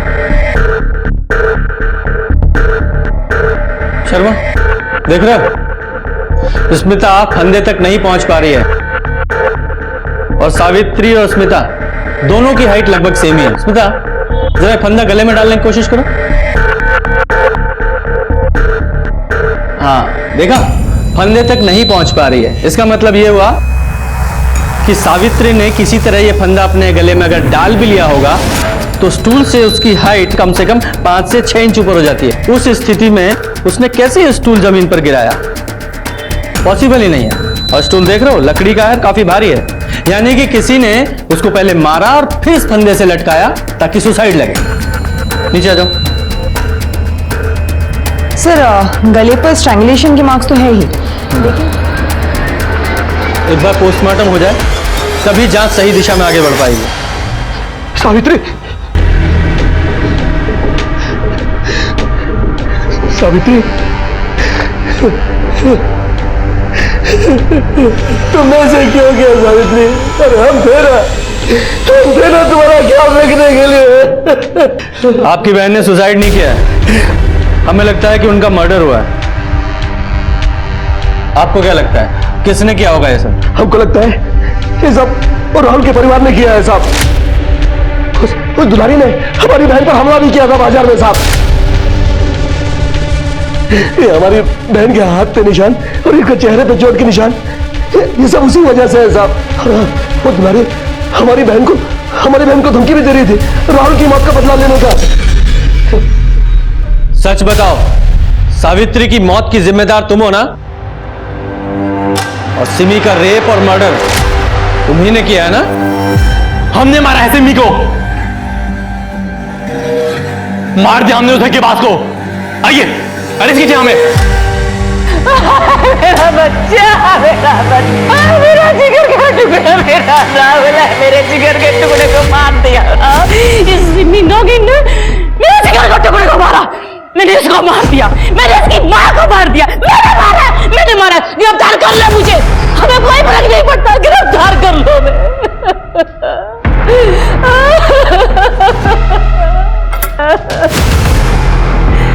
हमने मारा उसको, हमने राहुल को पढ़ाया, दिखाया, कामयाब बनाया और वो जिंदा खा गई उसको।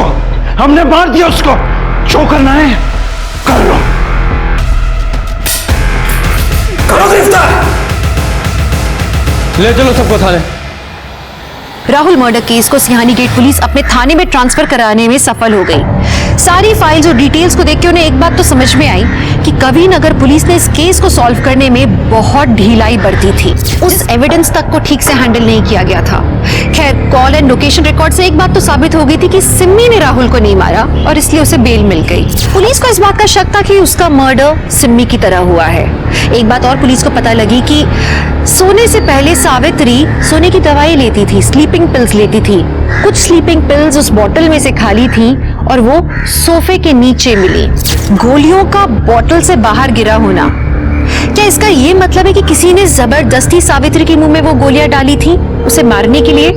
लेकिन इस काम को अंजाम देने के लिए कम से कम 2 लोगों की जरूरत होती। पुलिस जानने की कोशिश कर रही थी कि वो 2 लोग कौन थे। लेकिन इसी बीच में सिम्मी के पोस्टमार्टम रिपोर्ट से कुछ चौंकाने वाली बात सामने आई। सर सिमी की पोस्टमार्टम रिपोर्ट सर, इसके मुताबिक उसकी मौत 29 तारीख के सुबह 10 और 2 बजे के बीच गला घोटने की वजह से हुई। मतलब किडनैपिंग के 2 दिन बाद, और मारने से पहले भी उसके साथ रेप किया गया। लेकिन सर चौंकाने वाली बात यह है कि उसकी बॉडी में से जो सीमेन सैंपल मिला था उसका डीएनए 25% सिमी के डीएनए से मैच करता है। क्या 25% मैच करता है? इसका तो एक ही मतलब निकलता है कि सिमी का रेप और मर्डर उसी के ही किसी रिश्तेदार ने किया है। और सर सिमी का सिर्फ एक रिश्तेदार है, उसका महेंद्र मामा, और उसके 2 बेटे लखन और किशन। मृत्यु का प्रमाण पत्र लाए हो? प्रमाण पत्र तो नहीं है, पर ये है।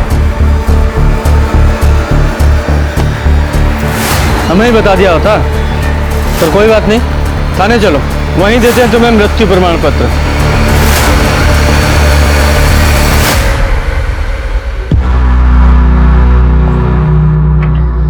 यह है उस सीमेन सैंपल की डीएनए रिपोर्ट जो हमें उस जगह मिला जहां सिमी का रेप हुआ था। और तीसरा, ये तेरे लंबे बाल हमें उस रस्सी पर मिले जहां तुमने अपनी बुआ सावित्री को लटकाया था। इतने सारे सबूतों के बावजूद कौन सा ऐसा वकील है जो तुम्हें बचा लेगा? बोलो।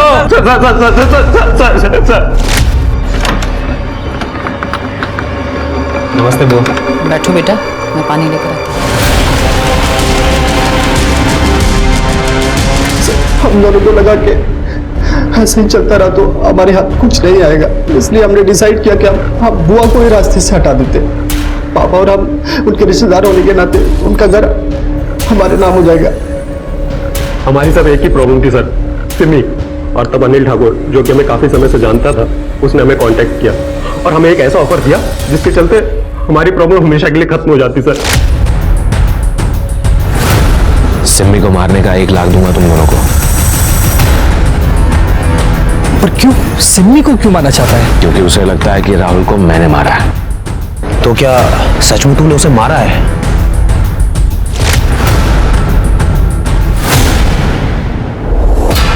हम ना उससे बहुत प्यार करते हैं, शादी करना चाहते हैं और बहुत ज्यादा सीरियस है उसकी। तुम्हारे लिए यही बेहतर होगा कि उसे भाभी कहकर बोलो। चलो उसका भी एक वीडियो बनाते हैं साथ में। चल अनिल, हम कह रहे हैं चुप हो जा, वरना तू संत बनने का नाटक क्यों कर रहा है? सब जानते हैं कि कितना बड़ा कमीना है तू लड़कियों का यूज करता है और उन्हें छोड़ देता है, उसके बाद मैं उन्हें अपना कंधा देता हूं रोने के लिए, और उसके बाद मैं उनका इस्तेमाल करता हूं और तू डिट्टो सेम चीज करता है। भूल गया अपनी डील तू? देख, वो सब ना मेरा अतीत था, समझ रहा? चल ठीक है, एक बार अपनी पुरानी दोस्ती की खातिर एक बार सोच। तो मैंने बोला ना। फिर मैंने एविडेंस के साथ भी छेड़खानी कर दी। उस पत्थर को टच करके, जिस पे पहले से मेरे फिंगरप्रिंट्स मौजूद थे, ताकि किसी को मुझ पे शक ना हो। पर जब ये सिम्मी जमानत पे बाहर आई ना, तरह तरह के सवाल करने लगी, क्योंकि उसे पता था कि उस दिन मैं राहुल से मिलने गया हूँ। तो तुझे लग रहा है कि वो पुलिस के पास जाएगी? हाँ। तो बताओ, करोगे मेरा ही काम? तेरा एडवांस 25,000 है, बाकी काम होने के बाद। तो अनिल ने तुम लोगों को बताया था कि वो और सिमी तुम्हें ठेले पर मिलेंगे। अनिल उसे वहां ले गया था ताकि हम उसे किडनैप कर सके। हम उसे सर उस घर में ले गए जहां पहले हमने उसका रेप किया, और फिर सिमी को मारने के बाद हमने सावित्री बुआ को भी ठिकाने लगाने की ठान ली थी। तो जेल जाने की तैयारी कर लो अब। सिम्मी, उसको उसके कजिन्स ने धोखा दिया। आमतौर पे हर माँ बाप को अपना बच्चा सच्चा और सीधा साधा नजर आता है, जब तक कि वो बच्चा पूरी तरह से अपने माँ बाप को गलत साबित नहीं कर देता। एक तरफ गुप्ता परिवार के मन में कड़वाहट थी, और दूसरी तरफ अनिल ने सिम्मी के इमोशंस का फायदा उठाया, उसे हनी ट्रैप में फंसाया, उसका रेप और मर्डर किया, सिर्फ इसलिए क्योंकि वो अपने राज को राज रखना चाहता था कि उसने राहुल का मर्डर किया था। सबूत के नाम पे पुलिस के पास सिर्फ बयान थे लखन और किशन के कि राहुल का मर्डर अनिल ने किया था, इसलिए पुलिस ने सिम्मी के रेप और मर्डर केस में सबूत जुटाए, केस को मजबूत बनाया, जिसका नतीजा था अनिल को आजीवन कारावास मिला। अपने बच्चों पर भरोसा करना बहुत जरूरी है, ये उन्हें कॉन्फिडेंस देता है, पर वहीं अपने बच्चों पर नजर रखना भी जरूरी है, ये उनकी बेहतर भविष्य की संरचना करता है। तो चलिए, मैं दिव्यांका त्रिपाठी दहियाब लेती हूँ आपसे विदा। अपना और अपने परिवार का ख्याल रखिए। देखते रहिए क्राइम पेट्रोल, सतर्क, वुमेन अगेंस्ट क्राइम। एक औरत पर वार, अब हर औरत का भार। जय हिंद। क्राइम पेट्रोल के और भी दिलचस्प कहानी देखने के लिए हमारे चैनल को सब्सक्राइब करें और बेल आइकॉन दबाना न भूलें।